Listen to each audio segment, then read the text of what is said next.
गव्हाण गटातून निकिता निलेश खारकर या आहेत, वहाल गणामधून वितेश त्र्यंबक पाटील हे आहेत मात्रे, आणि गव्हाण गणातून या जिज्ञासा कोली या ताई उभ्या आहेत. नक्कीच जशी देशात मोदींच्या नेतृत्वाखाली देशात सत्ता आहे, फडणवीस साहेबांच्या नेतृत्वाखाली राज्यात सत्ता आहे, मुंबई महानगरपालिका ज्या पद्धतीने जिंकली, पनवेल महानगरपालिका ज्या पद्धतीने जिंकली, त्याच पद्धतीनं बहुतांश जास्त मताधिक्याने इथली गव्हाण जिल्हा परिषद, वडगर जिल्हा परिषद हे आम्ही जिंकणार आहोत, हा आम्हाला विश्वास आहे. पर्यंत शेतकरी कामगार पक्षाची सत्ता ही गव्हाण जिल्हा परिषदेवर राहिलेली आहे, परंतु हा नवीन इतिहास हा आम्ही तरुण वर्ग घडवणार आहोत आणि शेका पक्षाचा जो बालेकिल्ला हा जिल्हा परिषदचा होता, गव्हाण जिल्हा परिषदचा, तो मोडून काढून विकासाचा तिथे झेंडा रोवणार आहोत भारतीय जनता पार्टीचा. फटका असा काही बसणार नाही, कारण की आम्हाला माहिती आहे की जी उलव्यात राहणारी जनता आहे ती सुज्ञ आहे, सुशिक्षित आहे आणि ती नेहमी भारतीय जनता पक्षाच्या पाठीशी उभी राहणार आहे.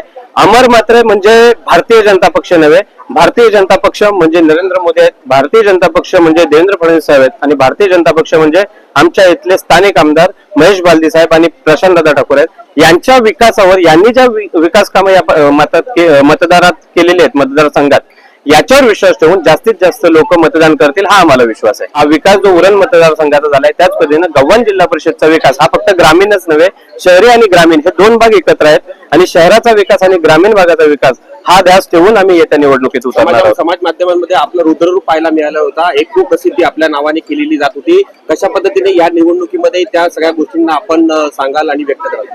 बघा, जेव्हा जेव्हा जगद उद्धाराचं कार्य होत असतं, म्हणजे शिक्षण संस्था महिलांसाठी जेव्हा उभी करायची होती, तेव्हा सुद्धा जगद उद्धाराच्या कार्यात महात्मा ज्योतिबा फुले आणि सावित्रीबाई फुले यांच्यावर लोकांनी चिखल उडवलं गेलं. तर हे महाराष्ट्राच्या पार्श्वभूमीत जेव्हा जेव्हा जगद उद्धाराचं कार्य होतं तेव्हा तेव्हा लोक त्यांना डिवचण्याचं काम करतात.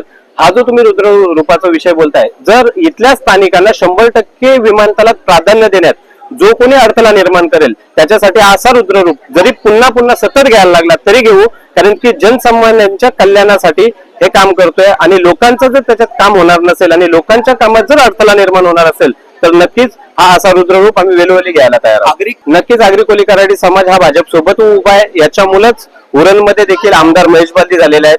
त्याच्यामुळेच उरणमध्ये आता सुद्धा आगरी कोली कराडी हा इथला स्थानिक समाज आहे, हा भाजपाच्या विकासासोबत आहे आणि हा आम्हाला ठाम विश्वास आहे.